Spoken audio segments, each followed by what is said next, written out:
de trabalhar no palácio da Disney para ir para os bairros pobres de Glitch. Mas por que, amigos? Tem muita coisa que a Disney esconde de todo o público.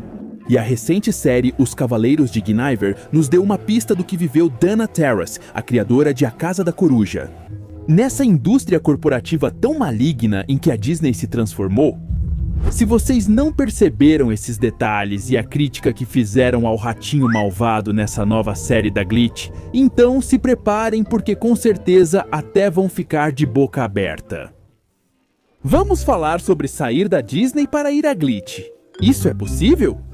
Não seria um sonho molhado realizado? Não é verdade que todo mundo quer trabalhar aqui, nesse mundo mágico onde as discussões são assim? Sim, Luiz, você fala como elefante. Essas são suas notas no basquete? Quer ser ofensivo, amigo? Taylor? Galera, como é isso? Pois não, amigos, a história é a seguinte.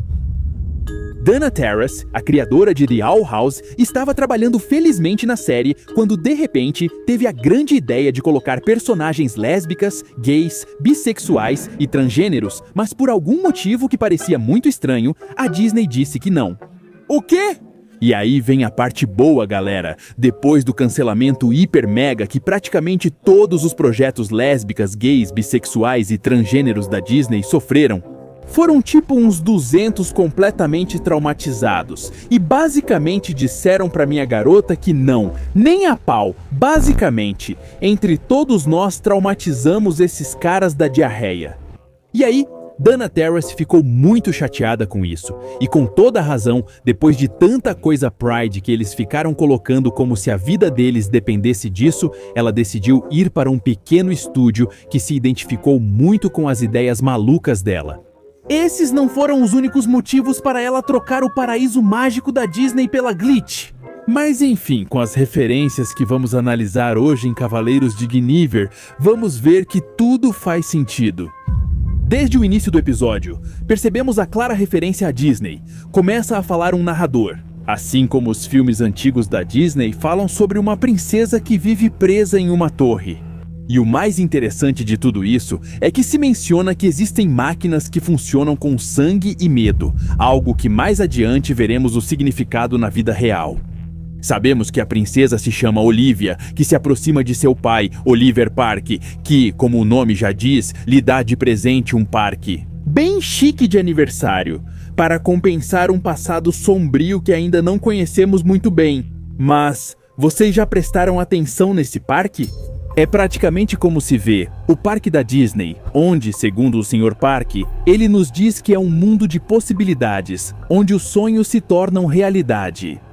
E é aqui que começam a nos mostrar que, por fora, a Disney parece ser um mundo de felicidade e fantasia. Mas, o que é que realmente existe por dentro? Mais adiante, vemos que a princesa Guinevere está tão quebrada que não acredita nisso, então ela prefere se jogar no vazio e Olivia a conserta de novo. O curioso é que vemos que, apesar de ser um robô, ela tem sangue azul. Mas em meio a todas essas cenas, foram nos mostrando como pouco a pouco a princesa Guinevere passou de ser amada a ser odiada por todos. Muito parecido com o que acontece com atores ou até mesmo projetos da Disney, e isso se confirma com as referências seguintes às princesas da Disney. Que, pra falar a verdade, eu só consegui identificar a Pequena Sereia. Se vocês puderem nos ajudar a descobrir quais são as outras referências, a gente agradece.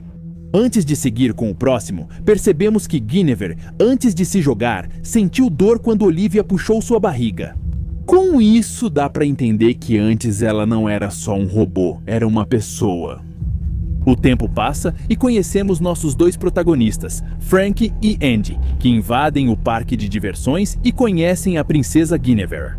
Frank a vê com muita empolgação porque ela é fã da princesa, conserta um dos dedos que estava danificado e a princesa agradece. Os anos passam e vemos duas versões adultas. Nessa parte, percebemos o quanto o mundo deles está poluído e que a sociedade está muito irritada com a empresa. Além disso, Andy é explorada por trabalhar como uma barqueira. É aqui que vemos como a empresa do Don Park se parece com a Disney. Eles tomaram conta do mundo inteiro só com fantasias, e eu acho que Andy e Frank são a representação de Dana Terrace. Porque apesar de ser diretora e criadora, isso não significava nada em comparação com cargos mais altos. Ela basicamente era uma marionete. Isso se conecta bastante com a história. Enquanto Andy trabalha na empresa, Frank trabalha em uma fábrica de bonecos e recolhe o lixo que cai do parque de diversões. E Andy, só por estar trabalhando nesse lugar, é culpada porque contribui para a poluição.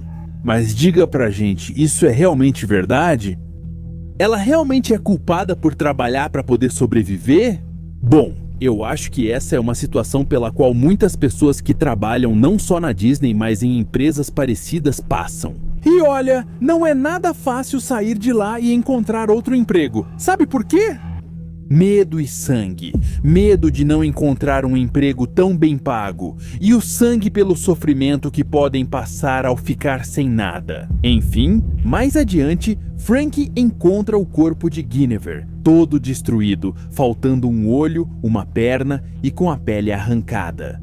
Sparky quer vender Guinevere em partes. E aqui percebemos que para as empresas é fácil se livrar de seus mascotes, que, assim como podem representar coisas puras, também podem ser distorcidas pela ganância das empresas. Frank queria consertar Guinevere para poder subir de cargo e se tornar engenhoso como Andy, mas Sparky não deixa e tranca Guinevere em um depósito. Mas Frank, toda alucinada, imagina os 3 animaizinhos da floresta de Bambi que a convencem a consertar a princesa. Nesse momento, Andy chega e Frank a convence a resgatar Guinevere e consertá-la em um dos laboratórios onde montam os animatrônicos. Quando vão recuperá-la, Sparky os surpreende e fazem um acordo.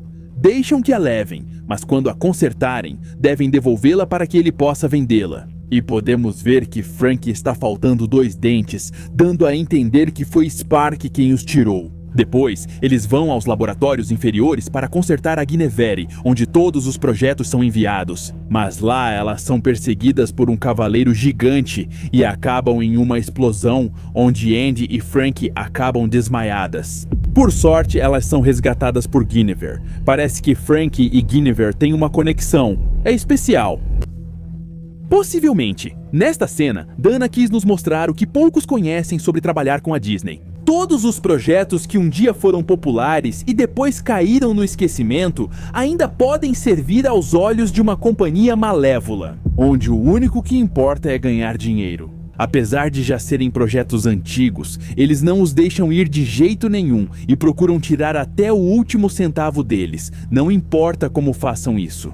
Você considera ver um remake ou nova adaptação? Mas aqueles que estiveram por trás, em posições não tão altas, digamos os marginalizados, sabem o quanto se sofre trabalhando nisso. No final do capítulo, vemos como as 2 protagonistas começam a consertar Guinevere e lhe dão as partes que estavam faltando. Possivelmente, a princesa Guinevere é a pura representação de todos os projetos e ideias que Dana teve que esquecer ao trabalhar com a Disney. E agora, pouco a pouco, finalmente ela foi reconstruindo todos eles. Enfim, esse primeiro capítulo nos deixou de boca aberta. O que parecia uma história de princesas acabou sendo uma crítica brutal ao mundo corporativo. Com androides que sangram, parques de diversões que escondem verdades sombrias e personagens que só querem sobreviver em um sistema que os esmaga. Guinevere não é apenas um robô, ela é o reflexo do que acontece quando as empresas tomam conta de tudo, até mesmo das nossas emoções.